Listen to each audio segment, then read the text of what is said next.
Welcome back. I'm happy to say that I've got my ghpython remote node up and running again. For those that want to have this up and running, so you have this Python remote that you can call from your locations and set to run and start operating with a bunch of Python libraries like Numpy and others, scikit-learn and whatever you want. It doesn't matter. Matplot library. There's a few little catches and things you want to play around with. I did a whole series a while back, which is fairly simple to take a look at. The one video tutorial I have up is in a one-liners ghpython user objects long stream, but when I got into the master one-liners and then got into the gold NumPy for remote one-liners, I really did a nice outline. I'd forgotten in a year kind of how to do it and get it up and running, so I had to reteach myself for my own videos. That's available for those, and you can always reach out to me if you're having difficulty with that. The main thing is to run through the actual GitHub installation, exactly what you want to do. It's available through PILCRU Python ghpython remote, and if you follow the instructions to a T, download Anaconda, ensure that you've typed in every little small detail here, which I do cover. Make sure you follow through this exactly. You want to activate through Conda, activate your Rhino remote.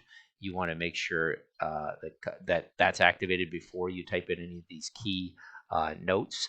I was using, as I ran through here to get this up and running, all the way to here. It's actually quite straightforward. You do have to set whatever installation mode you want, whether it's 4, 5, 6, or 7.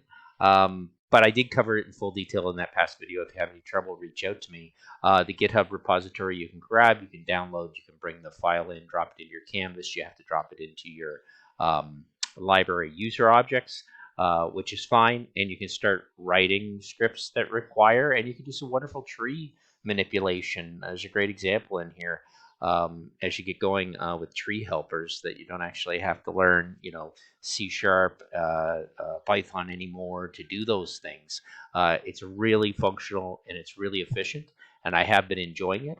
So that GitHub, you're going to want to go through in full detail, and then you're going to want to follow it so you can run a cell. And I've been using the PowerShell prompt because it has a lot of, and you want it up and running as your Rhino remote. You also want to ensure when you're basking that you could actually set from your base root over to Rhino remote. And then you just want to be able to consciously, find where Rhino remote is on your system. And that's where I've located it. So it's not killer to figure out. It took me a little while to remember what I'd done before. Pretty amazing stuff, writing basic scripts and able to run it in, I just opened Rhino 7 again. I did not mean to do that. But like I said, as soon as you have a Rhino remote up and running, you can start bringing things in and writing scripts that you never could do in ghpython before. You certainly can't do this in the C#, and you're compiling things and writing plugins in another way. But for those interested in ghpython remote, I had a big following before. I am going to continue with my Algorithm for Dummies book, which draws upon this, and this series will just extend it. I did have to go back and get this up and running. This might be a little confusing to others, but I'm starting this video series again. I've got some links to other videos, and I'm going to do this summer because I find it pretty exciting. It's a little bit away from the geometry I was doing with Euclid's Elements, which seems pretty physically and conceptually simple compared to something like this, but I want to wrap my heads around some really nice algorithms, beginning with the last video I did on recursion and iterations. Thanks for watching, Michael at Wickerson Studios. We're dealing with ghpython remote again in Grasshopper for the summer 2022. Thanks for watching.